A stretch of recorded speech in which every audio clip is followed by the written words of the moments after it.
Hello everybody, welcome back to the channel, and let's get back to the tour. Okay, and let's take a look at my mastery setup. So right now, the active one I have, called a deep wounds and assassin. Pretty much your standard offense on the left, max despair, max deep wounds, max assassin. I usually make sure if I'm fighting something with big tanky champs, then I like to have assassin on there and bleed. So if I can get something that's going to do both of those to help them go down a little faster, that's what I like about that one. And then this is my setup for defense. Pretty much standard on the left. I do like the 5 for 5, stand your ground, and the 3 points in inequity, 1 in willpower. That's pretty basic. And then when I go to the utilities, I just short the 1 in limber because I put it somewhere else. I think where they put it on the front side. So my first one is a BG setup with Mystic Dispersion. That's pretty much the same standard on the left. 3 out of 3 despair, a couple in deep wounds, 1 assassin, 1 unfazed, and then I go for 5 standard ground, 3 in inequity.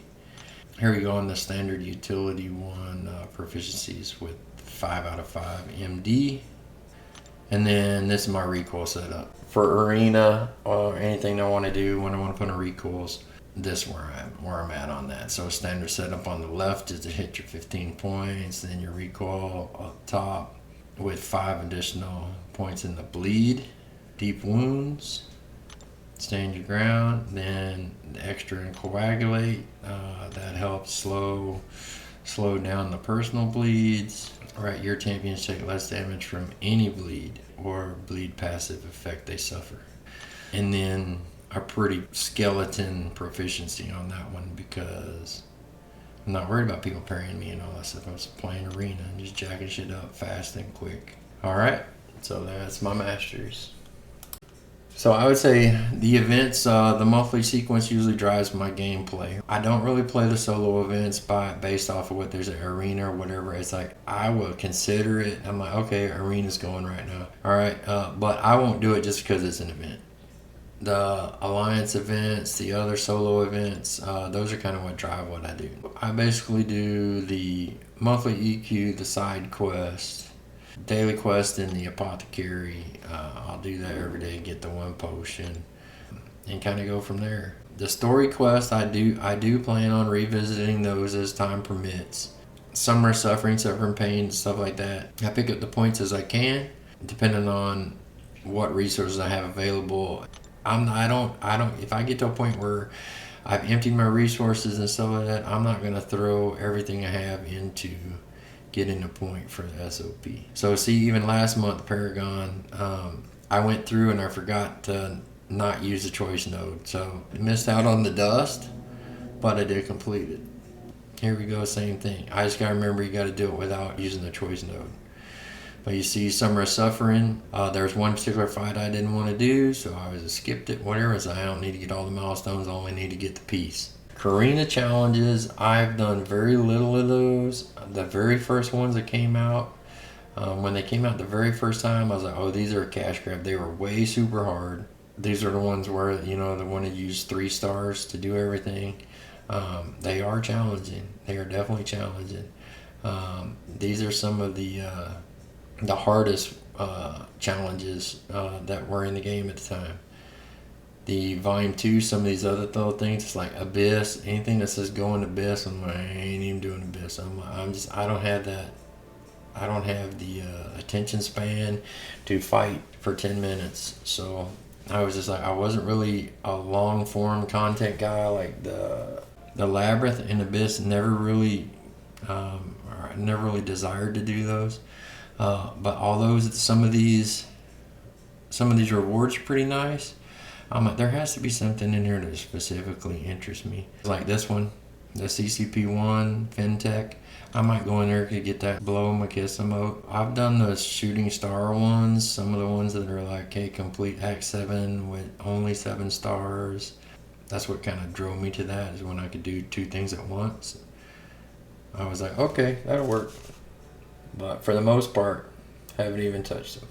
And then a quick look into the inventory, catalysts and stuff like that. Right now, I could probably rank 3 a couple champs, I think. Looks like I could do a science or a mystic. And then I also have a gem. Yeah, I've got 3 of those, so I could do one more rank 3. This is my other inventory right here. I've already got platinum pool a couple times. I've already maxed out my mystic dispersion. I was working on collar tech at one point.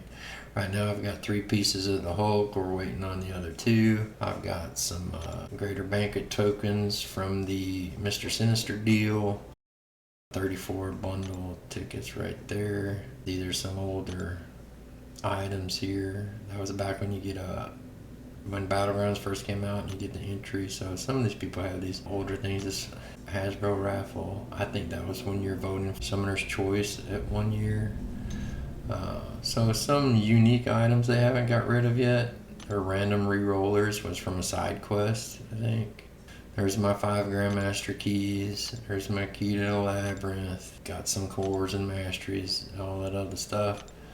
Champion items, nothing real particular here, except I do have the 2 to 3 gem. Some relic items. Haven't really decided where I want to put those. So my 6 stones, I pretty much keep these cleared out as much as I can. I just like to keep everything tidy, I guess. I'm one of those. I'm not really a hoarder. I'm the opposite of a hoarder. Here's those boosts I was telling you from that one quest, what Act 6 or whatever the hell it was, where you need all the gates and stuff. That's junk content. Alright, as far as crystals go, I'm not really a hoarder, so I don't really have a lot. I usually keep it all pretty clean, spend it as I get it. Nothing in here really interesting. Daily Valiant, free Valiant. I get the Legends once a week from the web store. This is pretty much the only thing I keep stashed is the class cats, because if you open too many, they're just gonna be wasted. The arena boosts, whether I use those or not, I open them. I just don't like them on my damn screen. And then shards are kind of like whatever. I open it all as I go. When I'm playing as active as I am right now, I don't mind the steady flow of ISO, so I just keep them going. If I decide I'm going to take a break, then I'll stop opening crystals the month before, or I'll just stop completely. And then when I decide I'm going to quit, I'll just open them up, and I'll either use what I have in inventory or I'll sell what I have in inventory so it doesn't expire. I just started using these a little bit. I opened some during the Realm event. You know, it's like you can get some 2-star 6 stones out of this first one for relatively cheap, but for the most part, I only come here to this tab when there's the special crystals they put over here I gotta open, or I'll go to the Supreme Solo and I'll pop, I don't know, 30 or 40 at a time just to get some boost and stuff out of there when I need some boost. But that's about it. That's pretty much the only things that I hoard, only because this is a horrible value. It was like if this gold ISO thing wasn't just a sink, they put it in there just to get people to get some of these out of the game, because everybody's got a big stash of these, or had a big stash. I don't know how much people spent on the Realm event, if they everybody unloaded their entire stash, but for me, it's a boost resource, so I don't get enough gold or ISOs out of it for the price of what they're asking me to spend per crystal, so that's just never going to happen. I'll open them occasionally if I need these other resources. So if I need some tier 5 basic or some gems or something like that, I'll open them up. But that's about it. So that's going to do it for my account tour. Thanks for sticking with me for this long. If you stayed and watched the entire video, please like and subscribe. See what we do, see what happens with the account. Where it goes from here. Like I said, sorry about the length of the video, but I did want to make sure that I had pretty much a good capture of where my account was before the 10-year anniversary and afterwards later down the road. So I did want to make sure that I gave everybody kind of a quick tour on where we're at with these things. There's a little snapshot of all my inventory at the time, just because I want to see where it goes after the 10 years. And then of course, I wanted to provide a little bit of story on where my account came up to this point, what kind of player I am, how I've got so much unfinished content, a lot of stuff to do. Now that I have a little bit more time on my hands, I'm looking forward to getting some of it done. Now that I have more free time, it's like a daily hobby. So now I'm creating some videos as a hobby. I enjoy that as well. So I'm looking forward to making more content and to the contest being around for several more years. So hopefully we'll see how all that goes.